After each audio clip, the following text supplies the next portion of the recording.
My neighbor has been enjoying a garden for 30 years where you won't find a single weed. She finally decided to reveal her secret to me and told me what she does every morning before she even touches the soil. It's not vinegar, it's not salt, and it's certainly not any harsh chemicals. I have a picture here of my garden from 3 weeks ago, and what you see now is how it looks today. This entire incredible difference was made by one single ingredient that every one of you has in your home, but no one thinks to use it this way. I know exactly what you might be thinking right now. Probably just another miracle internet trick that doesn't actually work at all. I completely understand your approach. I thought exactly the same thing until I saw with my own eyes what this thing can do. But before I reveal what this ingredient is, let's be honest about what the situation looks like in most gardens in the spring and why everything you've tried so far has most likely failed. Welcome to a place where we are not afraid to experiment, where we tend to the garden the way our grandparents did, but we add modern experience and, above all, common sense. Today I have a topic for you that plagues absolutely every gardener: weeds. This never-ending war that starts somewhere in March and drags on until November. And today I will show you how to win it. Not for a week, not for a month, but for the entire season. So let's get started. Look at this. Hand on heart. How many of you have a garden that looks exactly like this in the spring? I am convinced that most do. And it's not because you are lazy or bad gardeners. That's just how nature works. Weed seeds are everywhere, literally everywhere. In the soil, in the air. You bring them in on your shoes. They blow in with the wind from the neighbors. A bird brings them on its feathers. 1 square meter of ordinary garden soil contains thousands of weed seeds that will easily survive there for 10, 15, and sometimes even 20 years, waiting for their opportunity. All it takes is a little light, a little moisture, and you have an army of green intruders. I've been gardening for a good 15 years, and during that time I've tried probably everything that exists. Truly everything. I started, of course, with the simplest thing: manual weeding. Hours and hours on my knees, with a backache, with blistered fingers. And the result? After a week, everything came back as if nothing had happened. As if you invited a weed to dinner and it brought its whole family. Then I moved on to the classics: Roundup, glyphosate, that famous product that was supposed to be the answer to everything. And I don't deny that it works. It works. But at what cost? Do you know what we've been learning about glyphosate in recent years? The International Agency for Research on Cancer classified it as a probable carcinogen in 2015, and that's just the tip of the iceberg. Studies show that glyphosate destroys soil microorganisms, the very same organisms you need for anything to grow in your garden at all. You kill the weed, but at the same time, you kill the soil. It's like curing a headache by cutting off your head. Technically, it works, but is it a reasonable solution? So I put the Roundup away and turned to homemade recipes. The internet is full of guides: vinegar, boiling water, salt, a mixture of vinegar with salt and dish soap. I tried all of this, and I have to say, some of these things actually work for a moment, for a few days, maybe a week. Vinegar can burn weed leaves, that's true. But the problem is that it only burns what is above the ground. The roots remain completely untouched, and after a week, after 10 days, you have a new, fresh, green weed in the exact same spot, looking at you as if it were laughing. Do you know that feeling? I know it all too well. And salt? Yes, salt kills weeds, but it also kills absolutely everything else. Pour salt on a garden bed, and you have a lunar landscape there for several years. Nothing will grow. Not a weed, not your tomatoes, not the lawn, absolutely nothing. Salt accumulates in the soil and takes years to break down. That is not a solution, that is capitulation. And boiling water? That works for small weeds in the cracks of paving stones. I admit that, but try pouring boiling water over an entire garden bed. You would need a kettle the size of a swimming pool. And even if you did, the effect is the same as with vinegar, meaning superficial. The root survives and the weed comes back in a few days. So I was in a situation that many of you know, tired of the never-ending fight, frustrated that nothing works for long, and frankly, a bit resigned. I told myself that weeds belong in a garden like rain in autumn, that nothing can be done about it, that it's simply the price of owning a piece of land. But then something happened that changed everything. You see, I have a neighbor, let's call her Mrs. Kowalska. Mrs. Kowalska is a retiree. She is over 70 years old, and she has been tending her plot for over 30 years. And her garden is simply another world. When you look over the fence, you see garden beds, like out of a catalog, clean soil between the rows of vegetables, paths without a single blade of grass in the cracks, and above all, no weeds, absolutely none. It's not that one occasionally grows and she quickly pulls it out. The weeds are simply not there. For years, I told myself that Mrs. Kowalska is just lucky, or that she spends every day from morning to evening in the garden, or that she has some special soil. You know how it is. You will always find an excuse for why someone else succeeds and you don't. It's more convenient than admitting that the other person simply knows something you don't. But one day, it was last year, somewhere around the end of April, I was looking out the window and saw Mrs. Kowalska walking around the garden with a sprayer.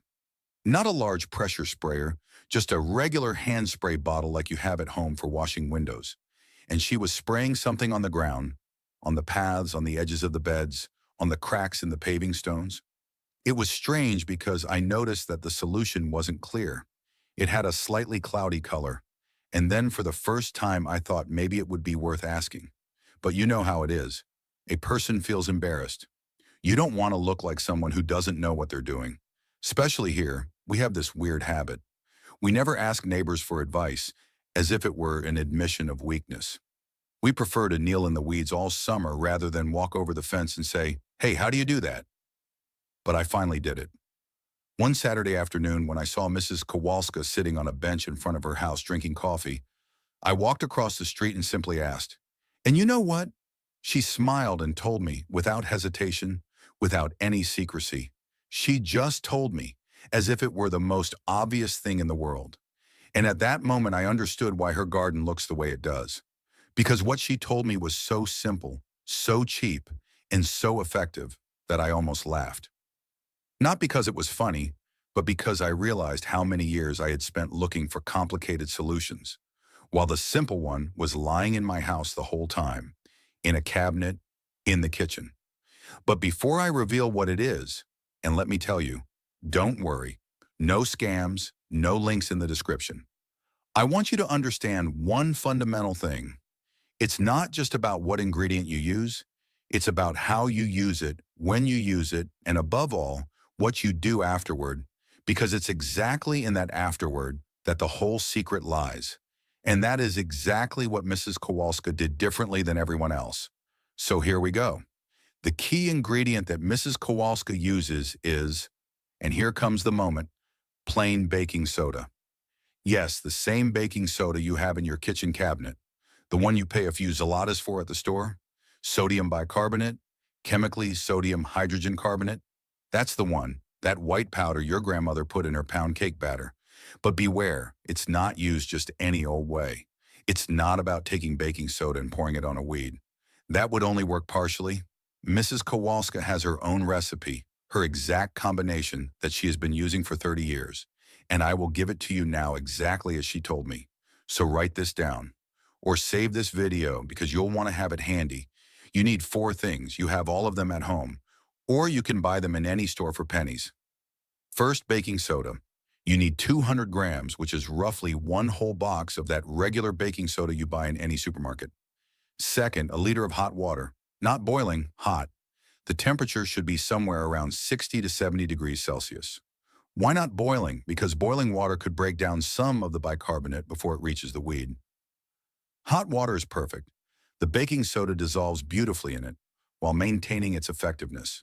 Third, 1 tablespoon of regular dish soap. Whatever you have by the sink, doesn't matter what brand, it doesn't matter what color, it doesn't matter if it smells like lemon or lavender. Just 1 tablespoon. And fourth, and this is the ingredient that most internet guides skip, 2 tablespoons of regular kitchen vinegar. Not any special horticultural vinegar, not a 20% concentrate, just regular 10% vinegar that you have in the kitchen for salads. And now the preparation. And I'm not exaggerating here when I say the whole process takes 30 seconds. You take a liter of hot water, Pour in 200 grams of baking soda and stir until the baking soda is completely dissolved. You add 1 tablespoon of dish soap, add 2 tablespoons of vinegar, stir gently, and that's it. You have a liter of solution that costs how much? Let's calculate. A box of baking soda costs a few zlotys at the store, a little dish soap, a little vinegar, let's say another 2 zlotys. For 5 zlotys, you have a liter of a product that a garden center would sell you for 40 zlotys under some marketing name with a picture of a smiling lady on the label. But seriously, 5 zlotys is less than you'll pay for a single coffee from a vending machine. And this liter is enough to spray roughly 10 to 15 square meters, depending on how heavily you spray. Now let's explain why this combination works so incredibly well. Because I know many of you are thinking right now, baking soda on weeds sounds like an absurdity. And I understand you, but science is on our side. Baking soda, sodium bicarbonate, does 2 things to a weed at once. First, when it gets on the leaves of the plant, it dramatically changes the pH on the surface, raising the alkalinity, and most typical weeds, like dandelion, ground elder, or bindweed, are plants that need a slightly acidic environment. When the pH on their leaves suddenly spikes, their cells can't handle it and begin to die off. Second, the sodium in the bicarbonate disrupts the osmotic balance in the weed cells. Simply put, it draws water out of them. The weed literally dries out from the inside. And why is the vinegar there? Vinegar does the exact opposite. It lowers the pH, but it's not about the pH itself here. Vinegar acts as an accelerator. It helps the solution penetrate the waxy layer on the weed's leaves. You see, the leaves of most plants have a thin waxy layer on the surface, the cuticle, which protects them from water loss and external influences. Vinegar breaches this layer and opens the way for the bicarbonate to reach the cells directly. And the dish soap? Dish soap is a surfactant. It lowers the surface tension of the water. Without the soap, the solution would form droplets on the weed's leaves and most of it would run off onto the ground. With the soap, the solution spreads over the entire surface of the leaf like a film. Every millimeter of the leaf is covered. No place to escape, so you have a triple attack. Vinegar breaches the protective layer. Dish soap ensures even coverage, and baking soda destroys the cells and dries the plant out from the inside. It's like a 3-punch combination in boxing. The weed would survive each punch on its own, but all 3 at once? The weed's chances are 0. And now the most important question you're asking yourselves. How is it possible that this doesn't work on all plants? Why won't it destroy my garden beds? And the answer is simple. It does work on every plant you apply it to. That's why it is absolutely crucial exactly where you spray. But more on that in a moment. All right, now comes the practical part. I have a spray bottle here with our solution, and I have 3 typical Polish weeds here that plague just about everyone. Let's show how to tackle each of them. The first patient, the dandelion, the common blowball, that yellow flower that looks so innocent until it turns into a white ball of fluff that scatters thousands of seeds all over your garden. The dandelion is sneaky, mainly because of its root. It has a so-called taproot that can reach up to 40 centimeters deep into the ground. When you pull it out, the root breaks and a new plant grows from the remainder in the soil. It's like a hydra. Cut off 1 head and 2 grow back. So we set the sprayer to a gentle stream, not a mist. We want a targeted stream that will hit exactly where we need it. And with the dandelion, we spray right into the center of the rosette. This is the point where all the leaves converge. Why? Because from there, the solution will flow down along the stem, right down to the root collar. And that is exactly where we want it to reach. We spray it thoroughly. Don't be afraid to be generous. We want the leaves to be literally wet, dripping. And now an important thing, we do this in dry weather, ideally on a day when it's not raining and isn't supposed to rain for the next 24 hours. And the best time? Towards the evening. Why towards the evening? Because during the day, the sun dries the solution too quickly and it won't have time to absorb. And in the morning, there is dew on the leaves, which dilutes the solution. Towards the evening is that golden moment. The sun is no longer hot, the dew hasn't appeared yet, and the solution has all night to work. Doesn't that sound incredibly logical when you think about it? The second patient, ground elder. This is, and I say this without exaggeration, one of the most annoying weeds we have. It's a perennial with underground rhizomes that spread like an underground tunnel. You pull it out in one place, and a week later it grows a meter away. The rhizomes branch out, connect, and form an underground network. It's like an underground subway for weeds. With ground elder, we proceed a little differently. We don't just spray the leaves, we also spray the ground directly around the plant. Why? Because we want the solution to reach those underground rhizomes as well. Ground elder has a shallow root system. Most of the rhizomes are at a depth of 5 to 10 centimeter.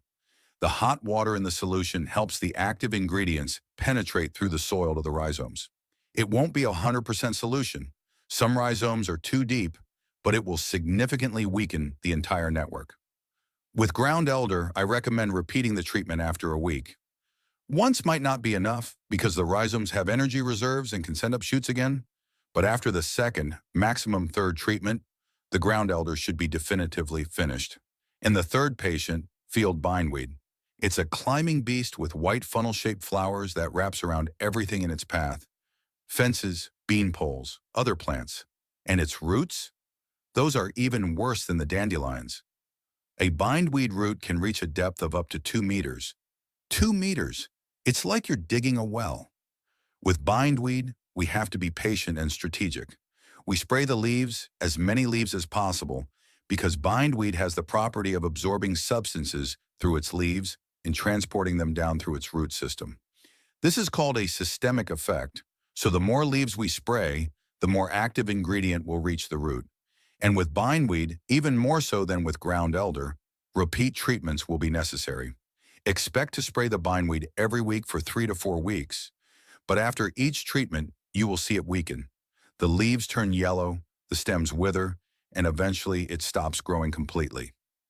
One more practical note for all 3 types, and basically for any weed you apply the solution to. Spray purposefully. You don't want to hit the surrounding plants. If you have a weed close to your flowers or vegetables, use a piece of cardboard as a shield. Just hold it between the weed and the plant you want to protect and spray. It's simple and effective. And you know what? Try looking at it from a different perspective. How many hours a week do you spend weeding? 2, 3? And how many minutes will it take you to spray the weeds with this solution? 1, 2 minutes. That's it. 1 minute instead of hours on your knees. And now comes the best part, the results. Because you can have the best recipe, the best logic, the best science, but if it doesn't work in practice, in your garden, with your weeds, it's useless. This is day 1, about an hour after application. You can see that the leaves are still green, they still look healthy. The only thing you'll notice is a slight white residue on the surface. That's the settled baking soda, but other than that, no visible change. And here it's important not to panic. This isn't Roundup, which kills in a few hours. This solution works slower, but more thoroughly. Give it time. Day 3. And here it begins. Do you see these yellow edges on the leaves? This is it. The sodium bicarbonate has started its work. The cells on the edges of the leaves where the layer is thinnest die off first. The leaves start to curl. This is the result of water loss. The plant is drying out from the inside out. With the dandelion, this is particularly visible. The whole rosette starts to look like someone fast-forwarded time by 2 months toward autumn. And you know what's fascinating? Look at the grass around it, at the surrounding plants. They are completely fine, green, fresh, healthy, because we sprayed purposefully only on the weed. And that is exactly the difference compared to chemical herbicides, which hit everything in their radius. Day 7. And here's the result. Look at this. The dandelion is completely dry, brown, dead. You just take it between your fingers and it crumbles like paper. The ground elder, the leaves are completely dried up. The stems are brown and brittle. And the bindweed? That one admittedly still has a few green shoots deep near the ground, but the main mass is gone. After another treatment, it will disappear completely. And now this crucial moment. I pull this dead dandelion rosette out of the ground and look. Do you see this root? It's brown, soft, dead. Not just at the top, the whole thing. This is exactly what regular vinegar cannot do. Vinegar will burn the leaves, but the root survives. This solution reached all the way to the root and destroyed it. Look at this soil. Clean, empty, ready for you to plant whatever you want. Is it even possible that such a simple and cheap ingredient can do what expensive chemical products couldn't? You know the answer. You just saw it with your own eyes. Before we move on, I have one request for you. If you like this video, if these practical tips are helping you, give it a thumbs up and, above all, subscribe to the channel. We upload new videos here every week, and every time we bring you something that will save you time, money, and nerves in the garden. Just click that red subscribe button and the bell so you don't miss any videos. Thank you, and let's keep going. And now comes the part I cannot skip because every tool, even the best one, can be used incorrectly. And I don't want you to destroy your garden with this solution. So where should you not use this solution? First, and this is the most important thing, do not use it directly on vegetable beds. I mean on the soil where you have vegetables planted. Why? Because the solution doesn't distinguish between a weed and your lettuce. If you apply the solution to a weed growing directly between your lettuces, you will hit the lettuces too. Sodium bicarbonate is not a selective herbicide. It kills every plant it gets on. So in vegetable beds, pull weeds by hand. I know that's not what you want to hear, but that's how it is. Or use mulching. We'll talk about that in a moment. Second, do not use it on the lawn. If you have weeds in your lawn, this solution will leave brown patches on your lawn. It will kill the weed, but it will also kill the grass around it. There are other methods for lawns. Selective herbicides that kill broadleaf weeds and leave monocot grass alone. But we could make a separate video about that. Third, watch out for ornamental beds with perennials. If you have a weed directly between your perennials, spray with extreme caution. Use that cardboard trick I mentioned, or even better, apply the solution with a small brush directly onto the weed's leaves. It's more labor-intensive, but safer. Fourth, do not use this solution near watercourses, ponds, or wells. Sodium bicarbonate is indeed natural and non-toxic, but in larger quantities, it can change the pH of the water in your garden pond and harm fish or aquatic plants. Be responsible towards nature. And fifth, do not apply the solution to a wet weed. If it just rained or there is dew on the leaves, wait until the weed dries off. Water on the leaves dilutes the solution and reduces its effectiveness. Remember, dry weed, dry day, towards the evening. These are the three key conditions. And always mix the solution fresh. Bicarbonate in a solution gradually loses its effectiveness. And now comes the part worth staying until the end for. Because killing a weed is one thing, but preventing its return for the entire season is the real art. And that is exactly what Mrs. Kowalska does. And that is exactly the reason why her garden looks like it's from a catalog all season long. It's about a two-step system. The first step is that solution we talked about. With that, you kill the weed that is already growing. But the second step is equally important, and that is prevention. Preventing new weeds from germinating. And this is where mulching enters the stage. Mulching is, and I'm not afraid to say it, the most important gardening technique that most plot owners underestimate or ignore. Mulch is simply a layer of material that you use to cover bare soil. And mulch does two fundamental things. First, it cuts off the light supply to the weed seeds in the soil. Without light, seeds don't germinate. Second, it retains moisture in the soil, so you water less. It's a win on both fronts. But what kind of mulch should you use? You have a few options here, and I'll tell you what works best for what. For paths and cracks in paving stones, after treating with our solution, I recommend pouring sand mixed with baking soda into the cracks in a 10-to-1 ratio. 10 parts sand, 1 part baking soda. This mixture creates an environment where weeds simply don't want to grow. The alkalinity of the baking soda repels the seeds and the sand prevents rooting. This is how Mrs. Kowalska keeps her paths clean all season. Once a year, she adds a fresh mixture and has peace of mind. For ornamental plant beds, use bark mulch, a layer 5 to 7 cm thick. The bark decomposes slowly, enriches the soil, and at the same time creates a barrier against weeds. It will last 2 years on a single bed. Then you add a new layer. For vegetable beds, it's a little different here because bark mulch would acidify the soil, and not all vegetables tolerate that. For vegetable beds, use straw or grass clippings. a layer of 5 to 10 centimeters around the plants. Straw is cheap, easily available, and beautifully suppresses weeds. In addition, it gradually decomposes and enriches the soil with organic matter. And now for the real bonus trick that hardly anyone knows. Corn gluten meal is a natural pre-emergent herbicide. This means it prevents seeds from germinating, but it doesn't harm plants that are already growing. You apply it to the soil surface early in the spring, even before the weeds start to germinate. The dose is roughly 1 kilograms per 10 square meters. You can buy corn gluten meal at agricultural supply stores or in some garden centers. It costs more than baking soda, but it's still a fraction of the price of commercial herbicides. So the combination looks like this. At the beginning of the season, let's say in March or early April, you first spray the existing weeds with our baking soda solution. You wait a week for the weed to die. Then you remove the dead plants. Now they will come out easily. And finally, you apply the mulch and optionally the corn gluten meal. And that's it. That is the whole system. Once a season, maximum twice, and you have peace of mind for the whole year. Mrs. Kowalska told me one sentence that stuck in my memory.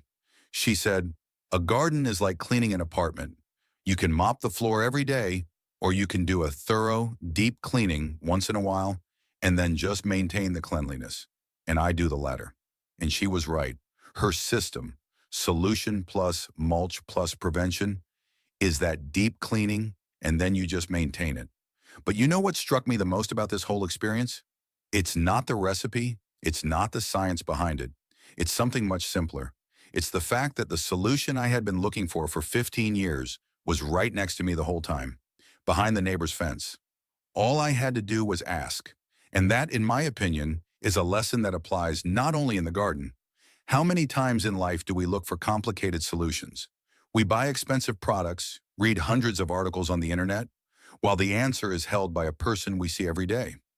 How many times do pride or shame prevent us from simply asking? I will give you one concrete example now of how this works in practice in the long run, because I want you to have realistic expectations. Last year in the spring, I applied this procedure for the first time. The baking soda solution, then bark mulch on the beds, and the sand and baking soda mixture in the cracks in April. And you know when I had to deal with weeds again for the first time? In August. After 4 months without a single blade of weed. And in August, it wasn't some invasive attack. A few seedlings appeared that had blown in with the wind and rooted on the surface of the mulch. I sprayed them with the solution, and the next day they were gone. Compare that to previous years, when I spent an hour or two weeding every weekend. Every weekend from April to October, that is, let's calculate, roughly 30 weekends times an average of an hour and a half. 45 hours a year, 45 hours on my knees with a backache and blistered fingers. And now, an hour in the spring and 10 minutes in August. That's it. Those saved hours, do you know what I did with them this year? I planted a new strawberry bed. I built a raised bed out of pallets. I finally made myself that spiral herb garden I had been dreaming of for years, because suddenly I have time for what I truly enjoy in the garden, for growing, not for fighting weeds. Now I would like to answer a few questions that are surely coming to your mind, because every time I tell my friends or neighbors about this trick, they ask the same things. Question 1. Does this also work on moss?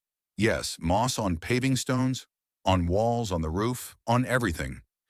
Baking soda literally dissolves moss. Spray the solution on the moss. Leave it for a day or two. Then you just sweep the moss away with a broom or a brush. It will fall off on its own. Question 2. Can I use washing soda instead of baking soda? You can, but I don't recommend it. Washing soda, sodium carbonate, is stronger and more aggressive. It could damage paving stones, plaster, or metals. Baking soda is milder and perfectly sufficient for weed elimination. Question 3. What if I have a really large garden? Then, of course, a hand sprayer won't be enough. For larger areas, get a pressure sprayer, the kind with a pump that you wear on your back. It costs a few dozen zlotys and will save you a lot of time. Mix the solution in a larger quantity. The proportions remain the same, you just multiply them. For 5 liters of water, you add a kilogram of baking soda, 5 tablespoons of dish soap, and 10 tablespoons of vinegar. Question 4. Does this also work in the fall? Yes, but it is less effective because most weeds naturally die back in the fall. The best time to apply it is in the spring, when the weed is actively growing and its cells are full of water. This is the ideal state for the bicarbonate to work. However, you can also use it in the summer. Just spray in the evening, not right at noon. Question 5. Is this safe for the soil? Yes. Sodium bicarbonate naturally breaks down in the soil into sodium, water, and carbon dioxide. In the amounts we use, 200 grain per liter, applied specifically to the weed, the impact on the soil is minimal. Of course, if you were flooding the entire garden with liters of the solution every week, it could change the soil's pH. But with normal, reasonable use once or twice a season, you have nothing to worry about. Rainwater will gradually wash everything away. And one more tip, if you want maximum effectiveness, add a few drops of clove essential oil to the solution. Eugenol, which is in clove oil, is a natural herbicide and will strengthen the solution's effect. It's not necessary, the solution works great without it, but if you have a particularly stubborn weed, clove oil can be the final straw that breaks it. And it smells beautiful. Your garden will smell like mulled wine, which is definitely better than the stench of Roundup. Let me make a small comparison, because I know many of you are thinking, why mix some homemade solution when I can buy a ready-made product in the store? Let's look at it in terms of price. A typical herbicide from a garden center costs between 30 and 60 zlotys per liter. Concentrates that you dilute come out a bit cheaper, but we are still talking about a dozen or so zlotys per liter of ready-to-use spray. Our baking soda solution? 5 zlotys per liter at most, and that's including that little bit of dish soap and vinegar. In terms of effectiveness, commercial herbicides are obviously designed to work faster. Roundup kills a weed in a day or two. Our solution needs 3 to 7 days. But, and this is crucial, commercial herbicides often destroy soil microorganisms. Glyphosate has a half-life in the soil of 20 to 170 days depending on the conditions. During this time, your soil suffers. Bicarbonate breaks down in a few days. No residue, no soil damage. In terms of safety, there is not even a comparison here. You can put baking soda in a pound cake batter. Try doing that with Roundup. Our solution is safe for children, for pets, for the environment. If a little bit of the solution splashes on your hand, you rinse it with water and keep going. With commercial chemicals, you should wear gloves, goggles, and a protective mask. And in terms of long-term impact, and this is my personal conclusion that I came to after 15 years of gardening. A garden is not just a place where you grow tomatoes. It is an ecosystem. Every drop of chemicals you pour into this ecosystem changes it.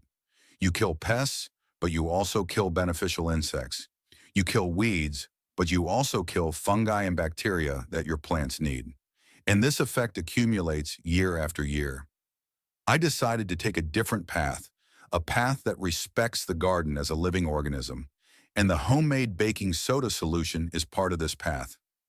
This is not some esoteric agriculture, no magic, it is simply a smarter approach. To conclude the practical part, I want to show you one more thing. Last month, Mrs. Jadwiga from Roswa wrote to me. She found one of my older videos where I only mentioned baking soda in passing and decided to try it out. She sent me before and after photos, and with her permission, I will show them to you now. This photo is her driveway, paving stones, and in the crevices, the weeds were so thick that you wouldn't recognize the stones underneath. Goutweed, dandelion, plantain, chickweed, a whole botanical garden. Mrs. Jadwiga said that every year she hired a company to clean the crevices and paid 400 zlotys for it. 400 zlotys! And this photo is the same driveway 3 weeks after she used our solution and poured a mixture of sand and baking soda into the crevices. Clean as new for 5 zlotys worth of materials and 20 minutes of work. Or here is Mr. Carroll from Katowice. He had a problem with bindweed that was climbing his fence and growing through his arborvitae hedge. He struggled with it for years, cutting it, tearing it, and the bindweed always came back. After 3 treatments with our solution over 3 weeks, it was over. The bindweed disappeared. And the arborvitaes? The arborvitaes are perfectly fine because Mr. Carroll intentionally sprayed only the bindweed leaves. These stories fill me with joy because every gardener who finds a simpler and cheaper solution has more time for what they truly enjoy in the garden. And that's what it's all about. A garden is supposed to be a joy, not slave labor. For all this to make sense, I will give you a simple care plan for the entire season. Think of it as a schedule. Simple steps at the right time, and you have peace of mind all year round. March to April, as soon as the soil warms up and the weeds start to sprout, that is the right moment. Do the first treatment with the baking soda solution. Spray all the places where you see weeds, paths, crevices, edges of garden beds, along the fence. Give it a week and then clean up the dead weeds. May, apply mulch. Bark on flower beds, straw on vegetable beds, a mixture of sand and baking soda in crevices. If you want, apply cornmeal to the surface where weeds sprout most often. June to July, inspection. Walk through the garden once every 2 weeks and check if any new weeds have appeared anywhere. If so, a localized spray with the solution. We are talking about minutes, not hours. August, possible replenishment of mulch where it has thinned out. A control spray of problematic spots. September to October, the last inspection of the season. A possible spray of late weeds, and then you can prepare the garden for winter, knowing that in the spring you are starting with a clean slate. I estimate the total time spent fighting weeds throughout the season to be 3 to 4 hours for the whole year. Compared to 45 hours of annual weeding, that is a savings of over 40 hours. 40 hours that you can spend on growing, resting, or, for example, watching more videos. I want to mention one more thing because it matters to me personally. When you use natural methods of weed control instead of synthetic chemicals, you are doing a good thing not only for your garden, but also for the wider environment. Every garden is part of a larger ecosystem. Bees, butterflies, ladybugs, earthworms, all these little creatures are your allies, and chemical herbicides threaten them. When you switch to natural methods, your garden will become a sanctuary for beneficial insects, and these insects will return the favor. Bees will pollinate your fruit trees, ladybugs will eat aphids, earthworms will loosen the soil. It is a closed circle where everyone wins. And this is my second personal conclusion, the reason why I share this knowledge. It's not just about tricks and tips, it's about approaching the garden as a living world that deserves respect. Let's quickly summarize all this so you have everything in one place. Recipe: 200 joules of baking soda, a liter of hot water at a temperature of 60 to 70 degrees, 1 tablespoon of dish soap, 2 tablespoons of vinegar. Mix, pour into a sprayer. Application: spray directly on the weed leaves in dry weather, preferably in the evening, specifically targeted, not over the entire surface. Effects: visible changes after 3 days, dead weed after 7 days.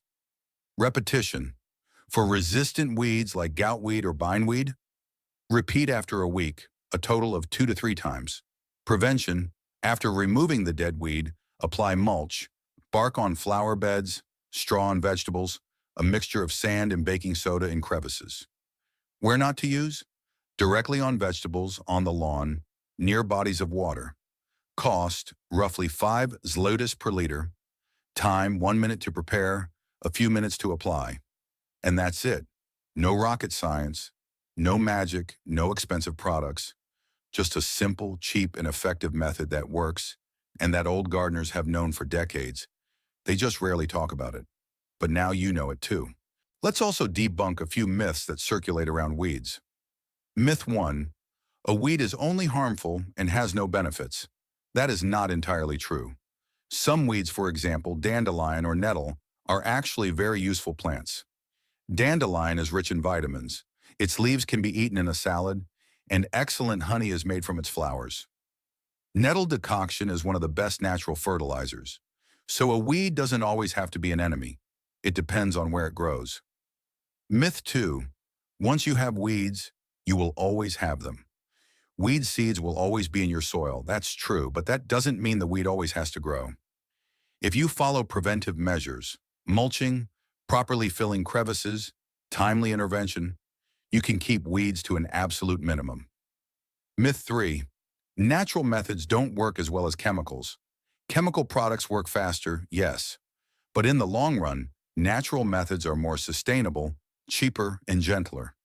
You simply need to change your perspective from "I want an immediate effect" to "I want an effect that will last." Every week I read your comments, and when someone writes that thanks to one of our tips, they saved money, time, or simply had better yields, that is exactly the reason why I do this.